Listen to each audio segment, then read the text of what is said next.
ఈరోజు వివిధ సంఘాలలోని press club లో 20 సంఘాలు వచ్చాయి. 20 సంఘాలలోని ఎందుకనంటే మా లంబాడ గిరిజన బిడ్డలకు ఎమ్మెల్యేలకు మంత్రి పదవి ఇవ్వనందుకు కావున అదే మా బాట మాకు కావాలని మేము గట్టిగా రాజ్యాంగబద్ధంగా పరంగా అడుగుతున్నాం. కావున రెడ్డి సామ్రాజ్యంలో 4% ఉన్న రిజర్వేషన్ బట్టి వాళ్ళకేమో దాదాపు ఎన్నో ఇది ఉన్నాయి కాబట్టి ఎమ్మెల్యే టికెట్లు కూడా దాదాపు 40-45 టికెట్లు ఎమ్మెల్యేకు ఉంటే మాకు కేవలము 5 టికెట్లుగా సర్దిద్దారు.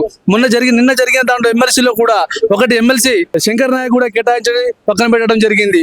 ఈ దాదాపు 4 మంత్రి పదవులు ఖరారైనాయి, ఇంకా 2 ఉన్నాయి. కావున ఒకటి మంత్రి పదవి మాత్రం మా లంబాడి గిరిజన బిడ్డలకు కేటాయించాలి. ఎవరికి మీ ఇష్టం వచ్చిన నాయకులు ఎవరైనా ఉండని, మీ ఎమ్మెల్యేలో కానీ ఎవరైనా మీకు నచ్చిన వ్యక్తులు కేటాయించాలని రేవంత్ రెడ్డి గారికి, అదేవిధంగా వేణుగోపాల్ గారికి, మళ్ళా సోనియా గాంధీ గారికి, రాహుల్ గాంధీ గారికి, ఖర్గే గారికి, అదేవిధంగా దీపాదాస్ మున్షి గారికి, మరి నటరాజు వారికి అందరికీ కోరడం జరుగుతుంది. అలాగే మా జనాభా తమాషా ప్రకారంగా 10% పరంగా మాకు ఎంత వస్తుందో మా వాటా మాకే రాజ్యాంగబద్ధంగా మేము కోరుచున్నాం.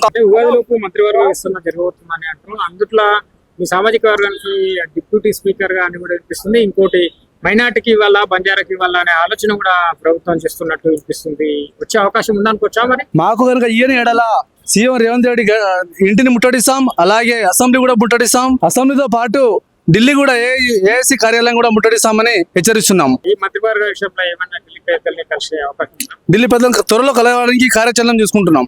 ముందు స్థానిక ఎన్నికలు కూడా రాబోతున్నాయి కదా, ఒకవేళ మీరు ఆశించిన ఫలితం రాకపోతే ఒకేలా మా లంబాడీలో కనుక మంత్రి పదవి కనుక చెందితే స్థానిక ఎలక్షన్ లో కూడా కాంగ్రెస్ కే మద్దతు కలుగుతుందని కోరుచున్నాం. ఈ రోజు వివిధ సంఘాలలోని ప్రెస్ క్లబ్ లో 20 సంఘాలు వచ్చాయి. 20 సంఘాలలోని ఎందుకనంటే మా లంబాడ గిరిజన బిడ్డలకు ఎమ్మెల్యేలకు మంత్రి పదవి ఇవ్వనందుకు కావున అదే మా బాట మాకు కావాలని మేము గట్టిగా రాజ్యాంగబద్ధంగా పరంగా అడుగుతున్నాం. కావున రెడ్డి సామ్రాజ్యంలో 4% ఉన్న రిజర్వేషన్ బట్టి వాళ్ళకేమో దాదాపు ఎన్నో ఇది ఉన్నాయి కాబట్టి ఎమ్మెల్యే టికెట్లు కూడా దాదాపు 40-45 టికెట్లు ఎమ్మెల్యేకు ఉంటే మాకు కేవలము 5 టికెట్లుగా సర్దిద్దారు.